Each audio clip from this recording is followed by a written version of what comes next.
Welcome back. If you're new around here, my name is Ellie and welcome to Small and Strong. You might notice that this video doesn't seem to be filmed around the same time as any of my other videos. I've got a tan, I'm back in England, looking a bit more dishevelled. That is the whole motivation behind making today's video.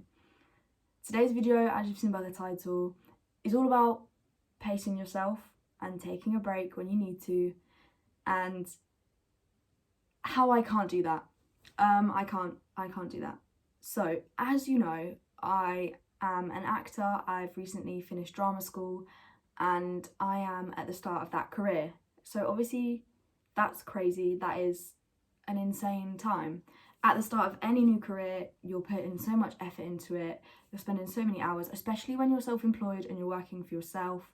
I think you find that you do so many more hours than like a 9-to-5 job or than a set hours job, because you can always be working and there's never a good time to not work. Like, every minute counts, and I think you're very aware of that when you're working for yourself. And if you don't work, you don't get paid. Like, it really is that simple. Not only that, I have 4 jobs. So I have a boring job that I don't know you guys know about. I'm a financial data analyst. Ooh, fancy. So I make spreadsheets for a financial advisor. That job is like 3 days a week, so I do that. I'm a young epilepsy representative. That is a volunteer job, but I'm still expected to do a certain amount of work for that, and I enjoy doing it, so that is my second job. I'm also a teacher. On a Saturday, I teach at a little performing arts school because that is where I started and I really enjoy doing that. And I'm an actor. On top of those 4, I do YouTube as well. That is 5 things that I'm trying to balance in life that I wasn't trying to balance 6 months ago. So when you notice that I haven't posted in a while, that is often a sign that maybe I'm not balancing things as well as I should be, because I've had to let a few things drop. So I had a chat with my physiotherapist the other day. I've had physio for minimum of 5 years. So this woman has known me for a long time. She's known me ages. And we were chatting the other day and she called me out. She straight up called me out. She went, "Ellie, you still can't pace yourself. You still don't know how to do that." And I was like, "Do you know what? You're right. I've got no idea how to do it. I just don't know." So I'm going to talk you through some of the things that we've decided I'm going to start doing, and then I'll probably do a little update in a few months and we'll see what I've actually done and if it works. The first thing that I'm going to do is plan in a rest day every week. At minimum 1 day. I'm going to have 1 day where that is my rest day. For me, this is, if I have appointments to book, I'm going to do them all on the same day. If I have like dentist and doctor and like I need to do prescriptions and stuff, I'll do that on the same day. I'm not going to book one appointment on a Tuesday and one appointment on a Wednesday and one on a Thursday. No, we're going to do it all on the same day. I'm going to try and fit as much in my working days as I can, because there's no point doing something in the morning and then giving yourself the afternoon to rest. For me, that's just not how I work. So I'm going to plan all my things to do on the same day or in the same consecutive days. I'm also going to call a rest day a rest day. This is the whole day. This isn't, I've got the afternoon off, I've got the morning off. This is a whole day. Because for me, I need my body to be relaxed, I need my brain to be relaxed, I need to not be thinking about what I'm going to do, what I need to do this afternoon. I need to not be waking up early in the morning. If I wake up early in the morning, that's instantly, and my rest day is not a rest day, because I need sleep, and that is an important one. So for me, it's got to be a day. It's not gonna be an afternoon or an hour here or an hour there. It's the day. This might seem a bit counterproductive, and this is one that I don't know if it's going to work or not, but for now, I'm going to work harder on the days that I work. Sometimes I do some work and then I go, "Oh, that's great for the day. I'll do the rest tomorrow."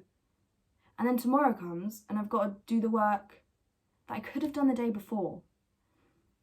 And then it all spills over, and then I'm on the day that I was going to rest, and then I've got work left over to do.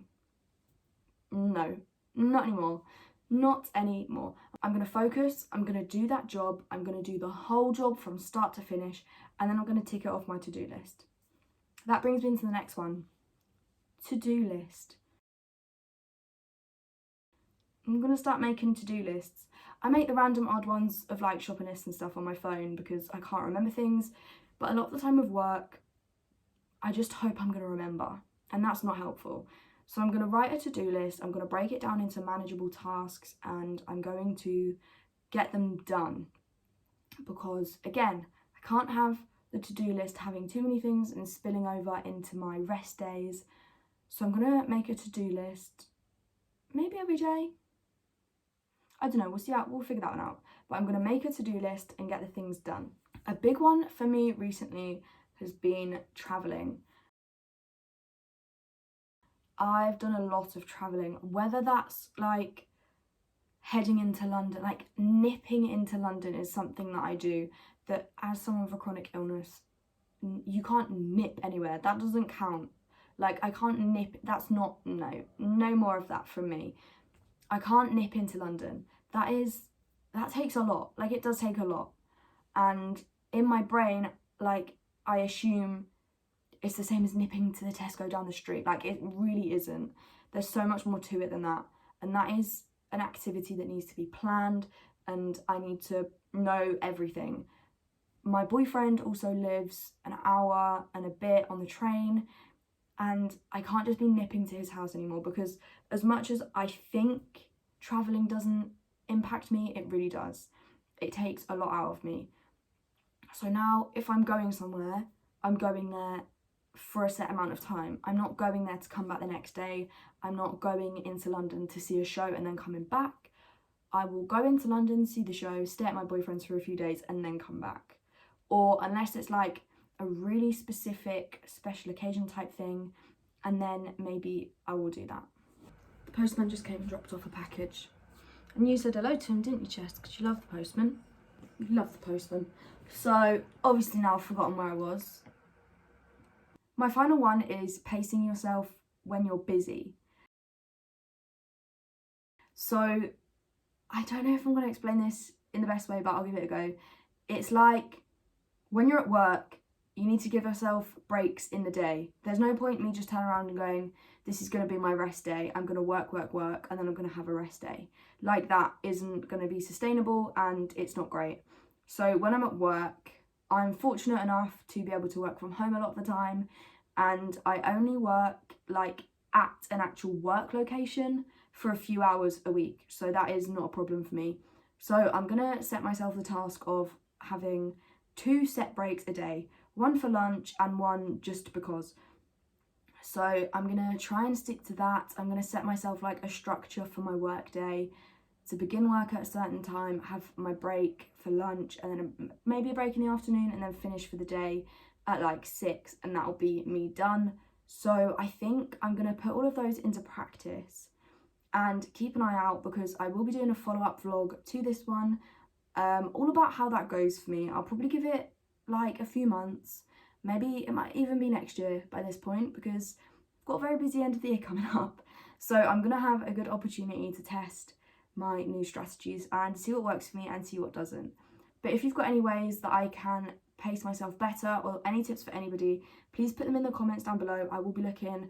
I honestly read the comments and find them so helpful, and I try and respond to the ones that I can help with.